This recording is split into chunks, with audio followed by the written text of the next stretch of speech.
Shalom Aleichem and welcome Baruchim Abayim to Torah Talks, Chazaq's Tuesday night program with special guests. Tonight we have with us Rabbi Ephraim Epstein all the way from Cherry Hill, New Jersey. Shalom Aleichem, Rabbi. How you doing? Aleichem Shalom. Baruch Hashem. Well, so nice to be with you. Of course, our pleasure. Rabbi Ephraim Epstein is going to be talking. We're going to be talking Torah on the topic of Davening Divine, which is the Rabbi's Sefer, the Rabbi's book. And before we get to the topic, we get a little bit of a background of the Rabbi and the great work you're involved with. Again, thank you for inviting me. So I'm currently living in southern New Jersey, but my beginnings were in northern New Jersey. And in northern New Jersey, after initial studies, I learned by Rav Beryl Wine in Sharei Torah in Muncie. After marrying, I went to Eretz Yisrael, learned in Kollel, and then had the great zechus to help start up the center program of Yeshivas Or Sameach, which is still going until today.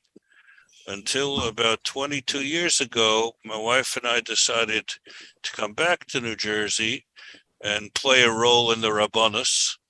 And for the last 21 years until this year, I served as the rabbi in Congregation Sons of Israel in Cherry Hill, where I also was able to build a mikveh and help build up kashrus and take care of the Chevra Kadisha, etc., the Eruv. And now I serve as the scholar in residence for the Jewish community of Southern New Jersey, a special position that has been innovated by the local Jewish Federation of Southern New Jersey, where I have access to 50,000 Jews on a regular basis, as opposed to the smaller congregation. Wow. Yagd Torah Yagd, amazing Rabbi Epstein. I would like to give a shout out to your son also, the talisman. The international talisman.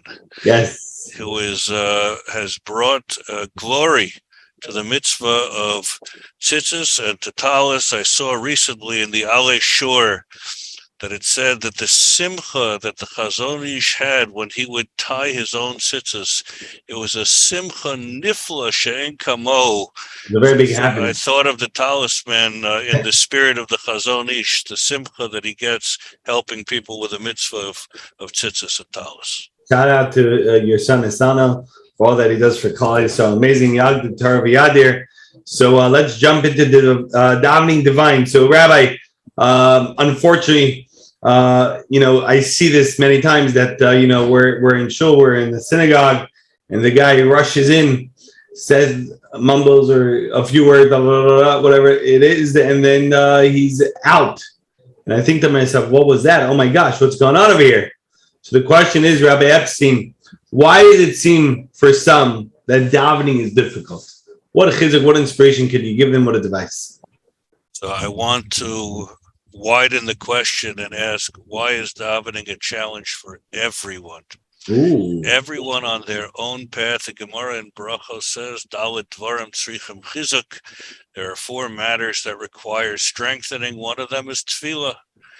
And Chazal goes so far as to say that tefillah is something berumo shel olam, that is in the great portals, the realms of the realms of the heaven, and people trample upon it. They don't take advantage of it. Wow. Yep. And so the good news is that if you put in effort, you will achieve more, like anything and everything.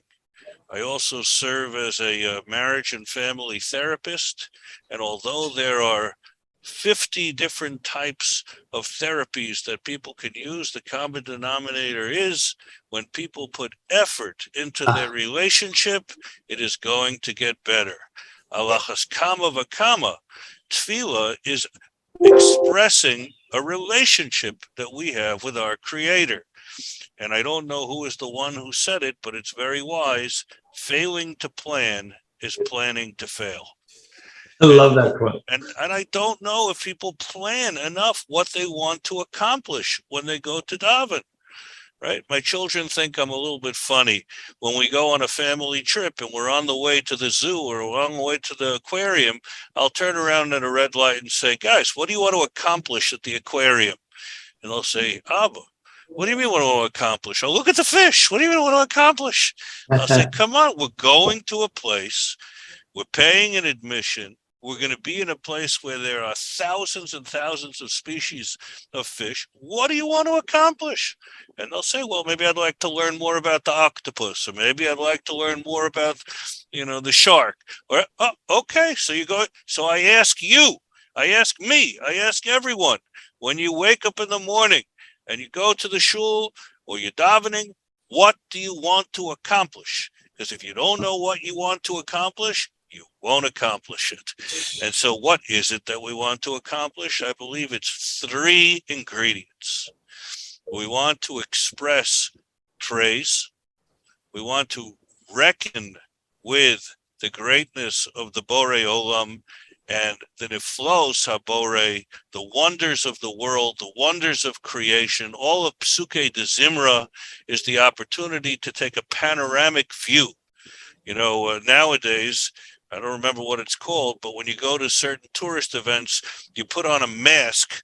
You put on not a mask over your nose, a mask over your eyes, and you see a visual. You could go to the old city, and you'll go to a beautiful center, and they'll let you put on a vision, and you'll see the most incredible what it was like in the times of the Beis HaMikdash. Yeah. Right? So 3D glasses, I think. So what are we trying to see when we're going into this siddur? So the Mekubalim, the Svarim talk about that every morning in Shachris, it's like taking an elevator up to heaven, right? There are 4 worlds, the Abiyah, right? The Lashon of, we're in the world of Asiya, and then we go to Yetzira, and then we go to Bria, and then we go to Atzilus. And so in the Psuke de Zimra, we're at level 2. We go up from Asiya, and we go to Yetzira. Right, all the words of Yotzer or Baricha. And then when we go up to Kriya Shema in that area, we're in angel world. Lahavdil, like nobody goes to Disney World anymore. You go to angel world every morning. You go to angel world, Kulam Ahuvim, Kulam Barurim, you're surrounded by the angels. And then when you take 3 steps forward, you're in the Kodesh HaKadoshim. You're by the Kisei HaGavod. You're by the throne of HaKadosh Baruch Hu. And so the first thing we're doing is praise. Second thing that we're doing is relationship. Right?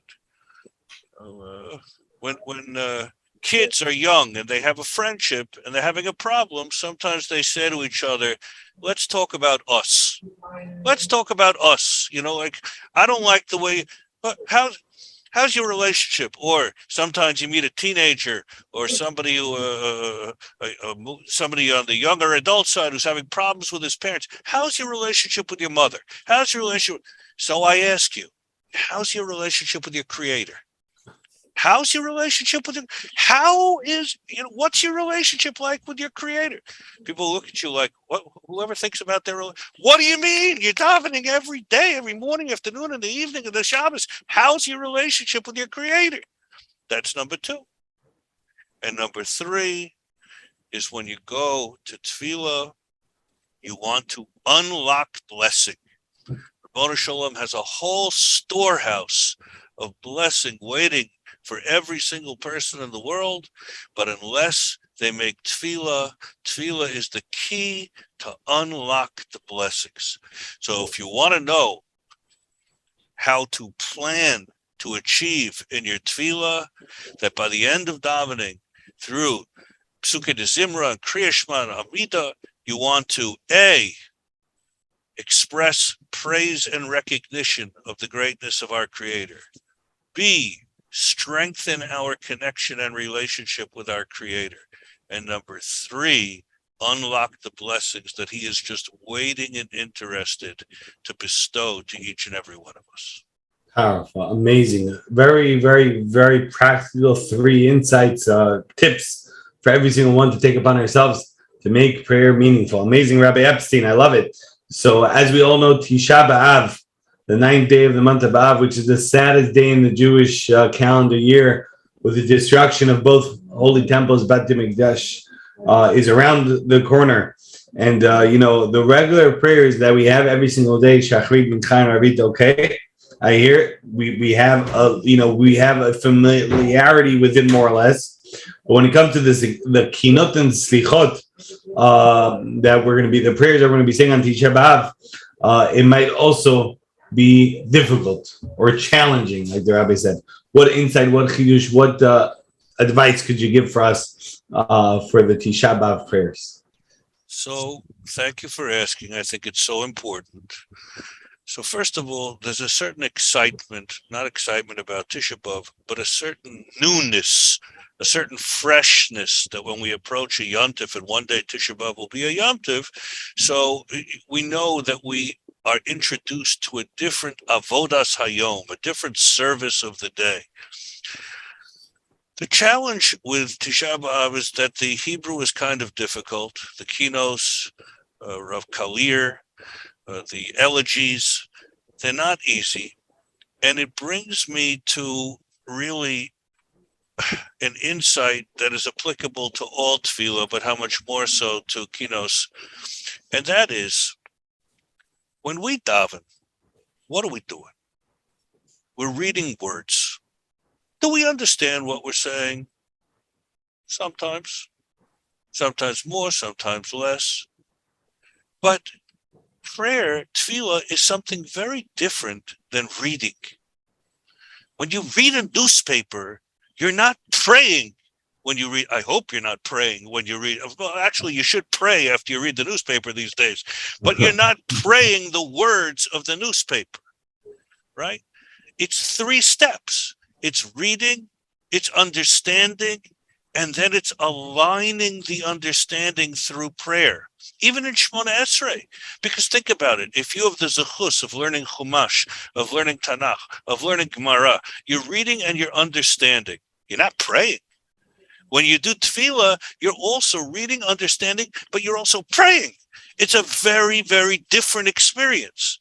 So the only way to be able to achieve is to take a few kinos, and learn them up carefully. Learn them up and practice saying them.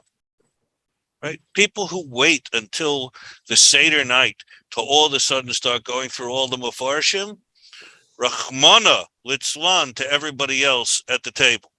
Right? That's not the time to prepare for the Seder.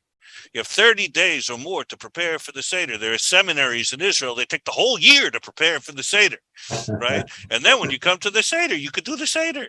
So you think you're going to go on Kinnis, you're going to go on Tisha B'Av and look at hard Hebrew words from the Middle Ages and poetry and alphabetized acrostics, and all of a sudden, oh, yeah, I'm going to pray. So don't get me wrong.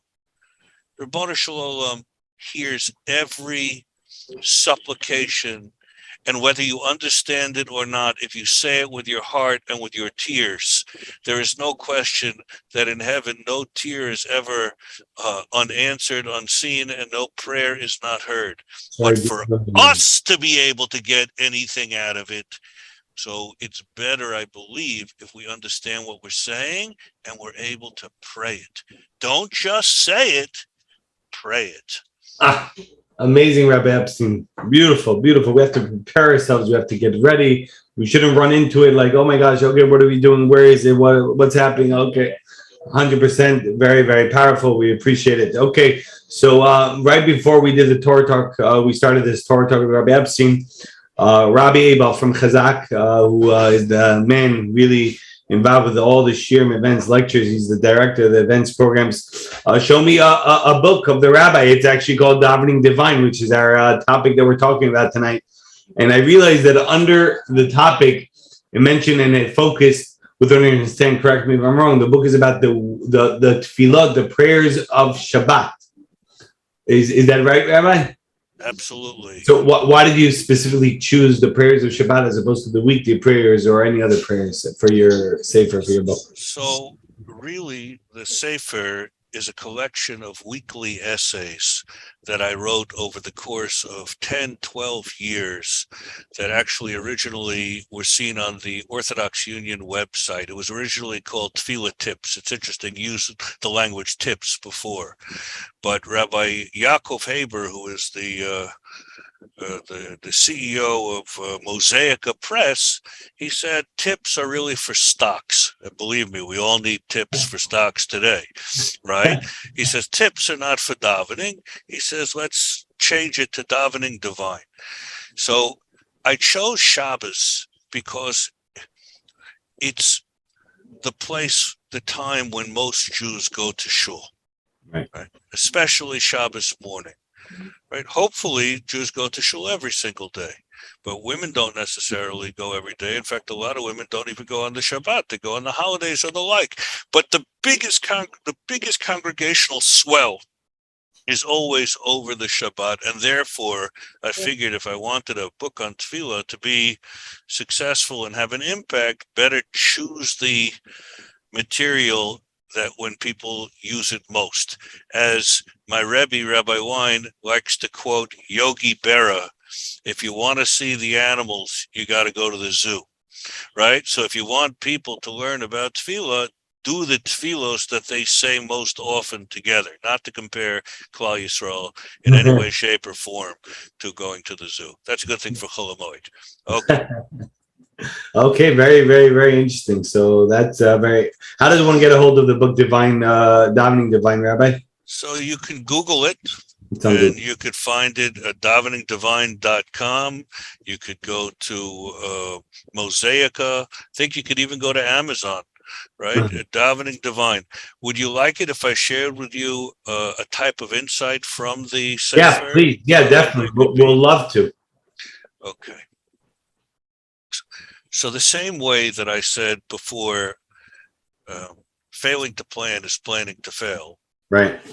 What's the difference between going to shul on Shabbos and davening than going to shul and davening during the rest of the week?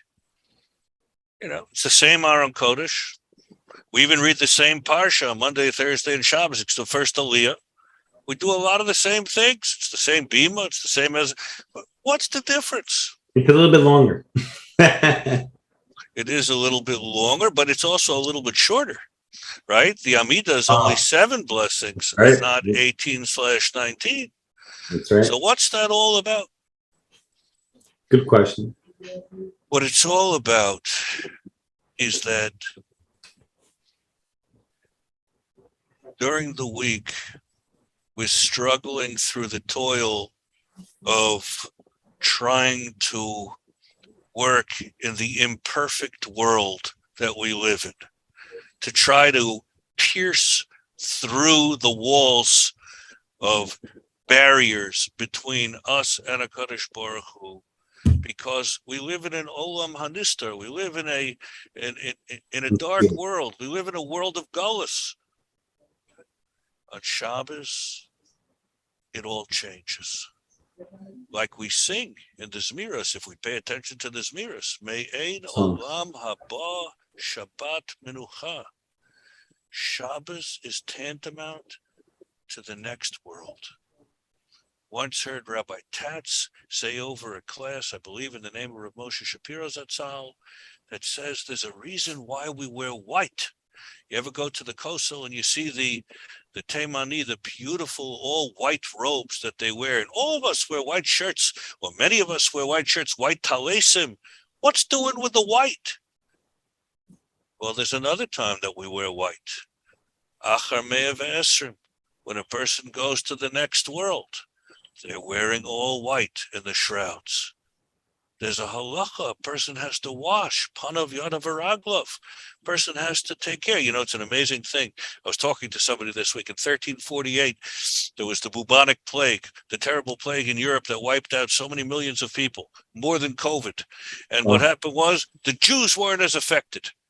Why weren't the Jews so affected? So they said, oh, the Jews, they caused it. It's not the reason why. It's because they showered for Shabbos. The French never showered for Shabbos. That's why they made perfume. Right? They just put on more and more perfume, right? So why do we wash before Shabbos? It's like we wash a body when they go to the next world. the Tahara. Every week we prepare to go to the next world.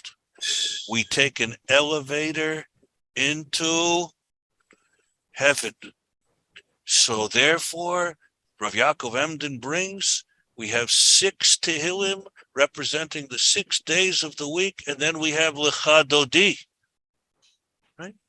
And with the Ana B'Koach representing the names of HaKadosh Baruch Hu, the big name of HaKadosh Baruch Hu, 42-letter name of HaKadosh Baruch Hu. And when we get to Lecha Dodi, so everybody's standing there, some people are dancing and clapping and jumping. I don't know if people know what they're saying, but only the first 2 stanzas of Lecha Dodi have to do with Shabbos. Shama v'zachu v'dibur echad. The second one, we cry Shabbos l'chuvanecha. Then all of a sudden we get to Mikdash Melech, Hisnari mi'afrakumi. What does that have to do with Shabbos? The answer is, it's not about our weekly Shabbos. It's about Yom Shekulo Shabbos. It's about the time that the world will be in a state of Shabbos. And therefore, when we come to Shul on Shabbos, we literally leave the world behind because we're entering a new world. Okay?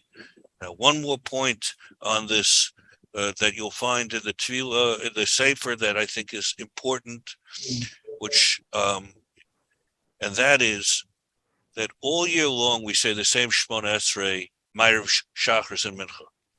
Every single day. Yontif, we say the same Shmona Esrei, Ma'ariv, Shachris, Mincha. There's only one time of the year that we say 3 different Shmona Esres, and they're not Shmona Esres, they're Amidas, and that's Shabbos. Shabbos is Ata Kitashta, Friday night. Shabbos morning is Yismach Moshe, and Shabbos afternoon is Ata Echad. Manishtana, how come on Shabbos we have 3 different Amidas? What happened? And you could be 70 years old and go to Shabbos davening your whole life and never, ever get a thought, never take the time to think about this important thing. It's worth it for us to do this little program right now for people to be able to even just think of the question. Powerful The question. answer is because every Shabbat, every Shabbos, we commemorate and celebrate 3 famous Shabbosos in the history of the world. Shabbos Ma'aseh Bereishis, creation, Shabbos Matan Torah, revelation, and Shabbos of the Geula, the Shabbos of redemption. Right? It's called the Franz Rosenzweig triangle. He was a philosopher. Yeah, and therefore, on Friday night, the body of the Amida, Ata Kidashtas Yom HaShvi, is all about creation. And Shabbos morning, Yismach Moshe b'Batas Chelchim Ki'evadem Karasala Klil Tiferes is Har Sinai. It's because Maimed Har Sinai, revelation. And when we will truly have Achdus by Shalashudis by Mincha, is Ato Echad v'Shimcha Echad Amika Amcha Yisrael Goy Echad Ba'aretz inside HaKadosh Baruch Hu's Tefillin. Wow. And therefore, every Shabbos, we're celebrating the cycle of creation, revelation, and redemption found in our Amida. It's worth it to watch this show just to hear this 5 minutes. Powerful Kiddush. Amazing insight, Rabbi Epstein. This is all found in Davening Divine in your book, in your Sefer. It sure is. Amazing, amazing insights. Love it very, very much. So many gems, so many beautiful Chidushim. Rabbi Epstein, Shlita, we have a minute. We have a custom on Torah Talks, our program. One final message for our broader audience, Rabbi. The final message is no task is too large if you go at it in a small, bite-sized way. If you think you're going to improve your entire davening in the span of a day, a week, or a month, then you're overshooting. But if you take on, I'm going to do every week 1 bracha in Shmona Esrei, that means in 19 weeks, I'll have a Shmona Esrei that I never had before in my life. Right? The same way, if you think you're going to make all the kinnis, right? People think they're going to be Marba Sedra, they're going to do it with the Mefarshim, and they never went through it before. So this year you'll do Rishon, and next year you'll do Sheni, and the next year you'll do Shlishi, etc. I'm not talking about Shnai Mikra V'Yechatargim. I'm talking about going through it properly. Therefore, and it's like that in everything. If you have a child that's not doing well in school, because we all have children, well, not we all, many people have children, not everybody does so well in every single thing. So you're going to try to make them get an A in everything? Nope. Says Rav Noach Orlowick, help them get an A in one subject. Because if they get an A in one subject, they're going to taste what an A tastes like, and they'll want to taste it in the other ones as well. The same thing is true in marriage. The same thing is true in friendship. The same thing is true in business. Take a small bit and chew on it and savor it and make it special. And when you got it, then it's time to move to the next one. Amazing final message by Rabbi Ephraim Epstein Shlita. Thank you very, very much for this Torah talk, for this chizuk, for this inspiration. It was really inspiring. It was very uplifting. Davening Divine. Make sure everybody gets a copy of the book. You can find it, with what I understand, online, on the website, on the Amazon, etc. So I want to thank Rabbi Epstein once again. Thank you very, very much. My honor. Thank you for all the good work that you do. Yagdid Torah V'Yadir. We have to do more. We have to bring the Gula with Hashem's help. We have to have the final redemption. But a few quick and important thank yous, of course, everyone at the Chazaq organization, all those that are involved. We really appreciate it. Special shout out to Torah Anytime for being one of the many platforms that this Torah talk is on. You can find us in all the podcasts. I don't understand how this works, but the Apple and Spotify and all this stuff that are out there, we encourage everyone to like and share and forward and follow, etc. Shout out to Sim Yomi, to Yechiel Kuferstein for suggesting and encouraging Rabbi Epstein to join us. Thank you, Yechiel, from Lakewood. Dailygiving.org, $1 a day goes a very, very far way. And that's that talisman. I want to give another shout out to your son, to Nisana Epstein, and Rabbi, and the whole team over here at Chazaq. Thank you very much. And please send us your feedback and suggestions for future programming. info@chazaq.org. Dedications are also available. Please feel free to email us as well, info@chazaq.org. Once again, thank you, Rabbi Epstein. And we shall all see each other with Shalayim Yerabnuya, with Shalayim Yerakodesh. Yerakodesh, with the Geula, with the complete redemption. Shekam b'mirav b'veinu, spin our days. Amen. Amen.